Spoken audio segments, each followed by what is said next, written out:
옛날 옛적 지금의 대전 지역은 작은 마을들이 옹기종기 모여있는 고요한 시골 마을이었다. 마을 사람들은 농사를 짓고 가축을 돌보며 평화로운 삶을 살아가고 있었다. 하지만 이 평온한 삶의 뒤편에는 깊은 숲속에 자리 잡은 용두산이라는 산이 있었다. 이 산에는 전설 같은 존재 이무기가 살고 있었다.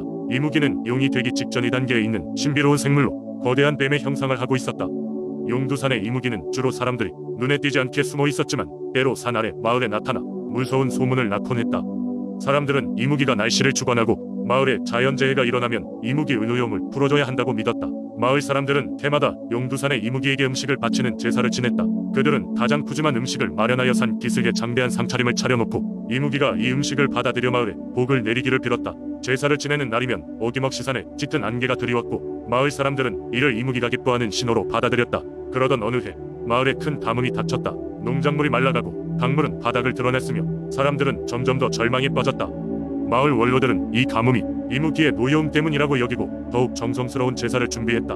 하지만 제사를 지낸 뒤에도 가뭄은 계속되었고 마을 사람들의 상심은 깊어졌다. 그때 한 젊은이가 나섰다. 그는 검으로 무술을 익힌 마을의 장수였으며 마을을 지키고 싶다는 열망으로 가득 차 있었다. 그는 산속 깊숙이 들어가 이무기와 직접 대화를 시도하기로 결심했다. 젊은이는 숲속에서 이무기를 찾기 위해 며칠을 보냈고 드디어 용두산의 신정부에서 이무기를 만났다. 이무기는 젊은이에게 말을 걸었다.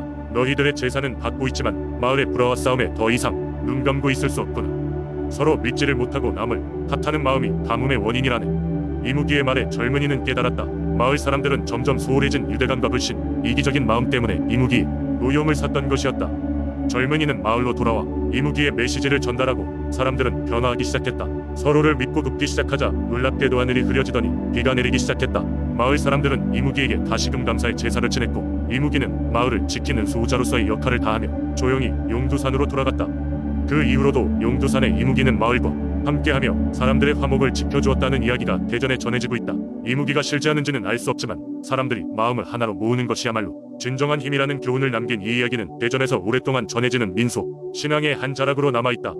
두 번째 이야기. 옛날 화천의 깊은 산골짜기에 자리한 백운산에는 신비로운 수호령이 살고 있다는 전설이 전해져 내려오고 있었습니다. 백운산은 사계절 내내 흰 구름이 산을 덮고 있어 마치 하늘과 맞닿아 있는 듯한 신비로운 장소였습니다. 그곳엔 조용히 자신을 드러내지 않는 수호령이 인근 마을 사람들의 삶과 자연을 보살피고 있다고 믿어졌습니다. 해마다 봄이면 백운산의 정상 부근에 활짝 핀 야생화와 울창한 나무들이 산을 색색으로 물들였습니다. 계곡에서는 청정한 물이 쉼없이 흐르며 마을 사람들에게 생명을 불어넣었습니다. 하지만 화천 마을 사람들은 그 풍요로움이 단순히 자연의 섭리가 아니라 백운산의 수호령이 베푸는 은혜라고 생각했습니다. 주민들은 해마다 실록이 무르익는 계절에 산신제를 지내며 수호령에게 감사의 뜻을 표현했습니다. 제례 날이 되면 마을 사람들은 아침 일찍부터 숲속 깊숙이 제단을 만들어 옛 조상의 전통을 따랐습니다. 제단 위에는 토종, 꿀, 갓 구운 떡, 신선한 과일을 올리며 정성을 다했습니다. 산신제의 하이라이트는 마을의 지혜로운 노인이 의식을 집전하는 순간이었습니다. 그는 산신령과의 교감을 통해 새로운 해의 평화와 풍요를 기원했습니다. 전해지는 이야기에 따르면 어느 해에는 가뭄이 심각하여 농작물들이 말라가고 있었고 마을은 커다란 위기 속에 놓여 있었습니다. 이에 마을 사람들은 더욱 간절한 마음으로 산신제를 준비하여 수호령에게 도움을 청했습니다. 의식을 마친 그날 밤 백운산 일대에 신비로운 일이 벌어졌습니다. 하늘은 맑았지만 갑자기 그 하늘 어디에선가 비가 내리기 시작했습니다. 순식간에 내린 비는 이내 가뭄에 시달리고 있던 들판을 적셨고 농작물들은 푸른 생기를 되찾았습니다. 이 사건 이후 화천 마을 사람들은 백운산의 수호령이 그들의 호소를 들어줬다고 더욱 확신하게 되었습니다. 수호령이 드러내지 않고 조용히 수맥을 조절하고 바람을 불러 마을을 보호한다고 믿게 되었습니다. 마을의 노인들은 수호령의 이야기를 의손들에게 전하며 백운산과의 끈끈한 연대감을 이어나갔습니다. 이렇듯 화천의 민속신앙은 단순한 신화가 아닌 매년 되새기는 자연과의 아름다운 동행이었습니다. 그리고 오늘날에도 화천을 찾는 여행객들은 백운산에 올라 수련을 쌓고 깊은 숲속에서 자연의 숨결을 느끼며 수호령의 은혜에 감사를 표하고자 합니다.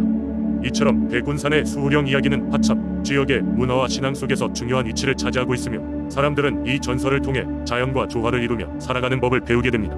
세 번째 이야기. 옛날 거제도는 풍요로운 어업과 농업을 함께 즐기는 아름다운 섬이었습니다. 그러나 이곳 사람들은 늘 자연의 힘을 경외하며 살아갔습니다.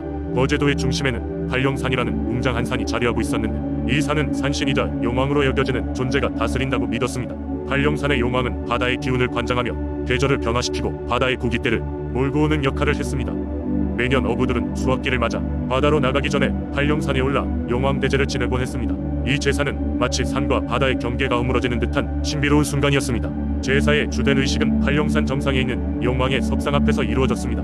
거제도의 제사장은 매년 이맘때가 되면 가장 성실한 어부들의 이름을 기록하여 용왕에게 전할 기도를 올렸습니다.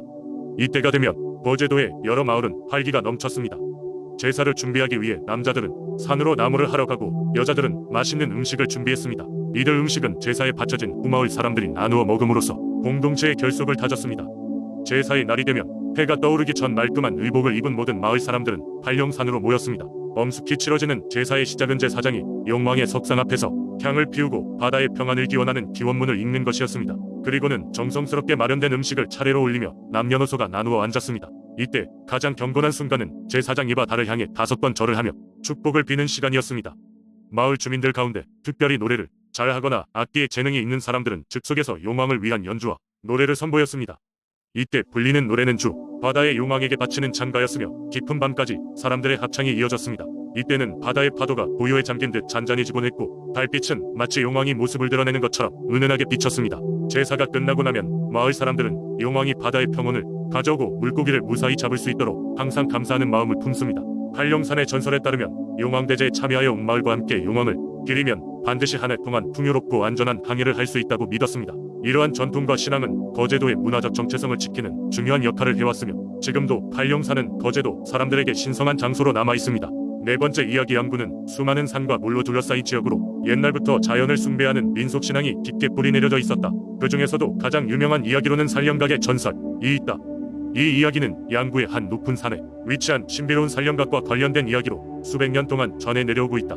산령각은 모든 산의 정령이 모이는 곳으로 그곳에서는 인간 세계에 개입을 꺼리는 신비한 존재가 머물러 있다고 전해진다. 오랜 옛날 양구에는 깊은 산속에 사는 한 노인이 있었다.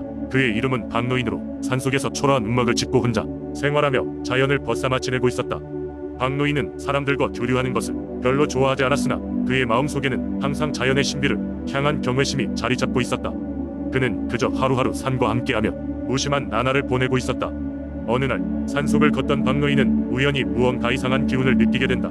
그것은 그가 지금까지 체험해보지 못했던 신비한 힘이었다. 그는 그 기운에 이끌려 산을 찾아가는 길에 올라섰고 얼마 지나지 않아 안개가 깔린 산 중턱에 도착하게 된다. 그곳에서 박노인은 오래된 목조 건축물을 발견했으니 그것이 바로 전설 속에만 존재하던 산령각이었다. 산령각은 신비로운 분위기를 자아내며 그곳에 서 있었고 그 주변에는 수많은 나무들이 빽빽하게 둘러싸고 있었다. 산령각 안으로 들어가려는 순간 박노인은 무언가를 지켜야 하는 사명감을 느끼게 된다. 그가 산령각에 발을 내딛자 주변의 공기가 변하며 마치 자아를 가지고 있는 듯한 존재가 그 실체를 드러낸다. 나는 이 산의 정령이다. 이곳을 찾은 것은 이유가 있는 것이다. 정령의 목소리가 울려 퍼지자 박노인은 깜짝 놀라며 주변을 둘러보았다. 정령은 눈에 보이지는 않았으나 그의 목소리는 분명했다. 정령은 박노인에게 말한다. 오랜 세월 동안 이 산을 지키고 있었으나 이곳에 위기가 찾아오고 있다. 인간의 탐욕이 나무와 자연을 파괴하려 든다면 이곳은 더 이상 신성한 땅이 될 수 없게 된다. 너는 이곳을 지키는 임무를 맡게 될 것이며 너의 손길이 필요한 순간에는 내가 힘이 되어줄 것이다. 박노인은 그 말에 깊은 감명을 받고 산령각을 지키기로 결심했다. 그날 이후로 박노인은 산을 보호하고 관리하며 산에 해를 끼칠 일을 하려는 사람들을 설득하기 시작했다. 그는 산령각의 수호자로 불리며 사람들에게 자연의 소중함과 생명의 귀중함을 전파했다. 박노인의 노력 덕분에 양구에 많고 많은 산 중 하나인 그 산은 아직도 아름답고 자연 그대로의 모습을 간직하고 있으며 산령각은 지금도 산의 정령이 머무는 신성한 곳으로 남아있다.